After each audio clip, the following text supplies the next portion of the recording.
Hello guys, তো আজকে আবারও চলে এসেছি তোমাদের সাথে নতুন ভিডিও নিয়ে। তো দেখো আমি শাড়ি পরেছি, দেখো কেমন লেগেছে আমাকে শাড়ি পরা। এমনিতে আমি শাড়ি পরতে ভালোবাসি না, আর হাতে আমার দেখো একটা গিফট আছে ছোট্ট। তো অন্নপ্রাশন বাড়িতে যাচ্ছি আমি, তো পুচু শোনার জন্য গিফটটা আনা হয়েছে। তো আমরা সবাই রেডি টেডি হয়ে তো ঢুকে পড়লাম, এই দেখো অন্নপ্রাশনে।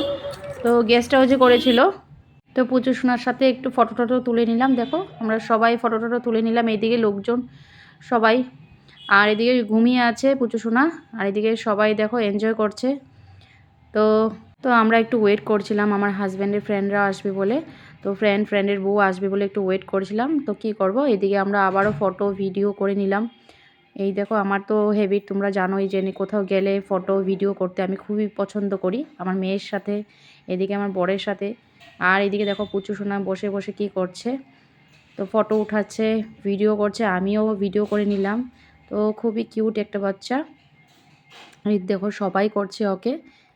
আর এদিকে দেখো আমরা সবাই মিলে ফুচকা খাচ্ছি, তো অনেকটা ভিড় ছিল ফুচকা খাওয়াতে, তো তার জন্য একটু লেট হয়ে গেছে। এই দেখো আমাকে হাই করছে আমার ননদ একটা, আমার মানে, আর আমরা সবাই মিলে দেখো ফটো টটো তুলছি। এটা আমার ননদ, এই পাশে একটা গ্রিন কালার শাড়ি পরাটা, আর ব্লুটা হলো যেটা পরেছে ওটা আমার হাজব্যান্ডের ফ্রেন্ডের বউ ছিল। আর এই যে আমার ছেলেও ফুচকা খেতে অনেকটা ভালোবাসে, বাট আমার মেয়ে খেতে ভালোবাসে না, তাই খায়নি ও।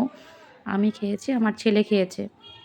আর এদিকে দেখো কত লোকজন, আবারও একটু ফটো টটো তুলে নিলাম। তো মাঝখানেরটা যেটা শাড়ি পরা, তো ও আমার হাজব্যান্ডের ফ্রেন্ডের বউ, তো ওর ছেলেরই অন্নপ্রাশনটা। আর এদিকে দেখো আমার হাজব্যান্ডের ফ্রেন্ডের মেয়েটা দেখো কি সুন্দর বসে আছে। এইদিকে ছেলে ও যার অন্নপ্রাশন, আমার কুলে কিন্তু ও বেশিক্ষণ থাকেনি, আমার কুলে কান্নাকাটি করেছে। আবার একটু আমরা সবাই মিলে ফটো টটো তুলে নিলাম, আমার হাজব্যান্ডের ফ্রেন্ডের বউ, তো আমরা সবাই মিলে পরিবার। এইদিকে দেখো আমি সবার সাথেই ফটো তুলে নিয়েছি। আমি বলছি যে না, ভালো লাগছে, আজকে অনেক দিন পরে বেরিয়েছি, কোথাও বেরোলে ভালো লাগে না, সবার সাথে দেখা সাক্ষাৎ হয়।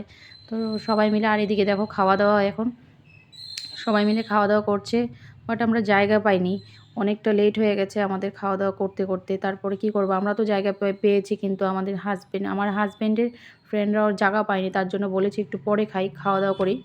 আর এদিকে দেখো, তো তারপর কি করব, আর আমরা চলে আসলাম, বলছি আমরাও খাবো না, তোমরা না খেলে আমরাও খাবো না। তো ওরা বলছে না না তোমরা খেয়ে নাও, বৌদি তোমরা খেয়ে নাও। আমরা বলছি না না, ভালো লাগে না, একসাথে খেতে আমাদের ভালো লাগে। তো তারপর কি করব, গল্প সল্প করছিলাম। তো যাই হোক, অনেক দিন পরে দেখা সাক্ষাৎ হয়েছে, কোথাও গেলে তো ভালো লাগে না, তো আমাদের গল্পই শেষ হয়নি। আর এদিকে দেখো করতে করতে টাইম এসে বেরিয়ে পড়লো, আর আমরা জায়গা পেয়ে গেলাম, তো খাওয়া দাওয়া স্টার্ট করে দিলাম। এই তো অনেক কিছু ছিল আইটেমে, অনেক কিছু রান্না বাড়া, আর খুব টেস্টি বানিয়েছিল, খুব ভালো লেগেছে। এই যে দেখো ওরা এদিকে, আমরা এদিকে, ওরা হাই করছে। আরে পুচকি রানী দেখো, খুব কিউট একটা মেয়ে। আর আমার এই যে হাজব্যান্ডের ফ্রেন্ডের বউটা খুব মিষ্টি দেখতে। তো আমার মেয়ে বলছে মাম্মি তুমি ফটো টটো তুলে নাও। তো যাই হোক খাওয়া দাওয়া, এই যে দেখো এই যে আইসক্রিম খাচ্ছে, ছেলেও খাচ্ছে, এদিকে ছেলেকে খাইয়ে দিতে হয়, এখনও এতটা বড় হয়নি, তো ওকেও খাইয়ে দিতে হয়। তো রান্নাবাড়াটা অনেকই মানে টেস্টি ছিল, খুব ভালো লেগেছে আমার, মানে খুবই টেস্টি ছিল। তো দেখো আমার মেয়ে খুব সুন্দর করে আইসক্রিম খাচ্ছে। বাচ্চারা তো জানোই, সব বাচ্চারা আইসক্রিম খেতে ভালো লাগে। তো তোমাদের যদি এই ভিডিওটা ভালো লেগে থাকে তো লাইক কমেন্ট শেয়ার অবশ্যই করে দিও। টাটা।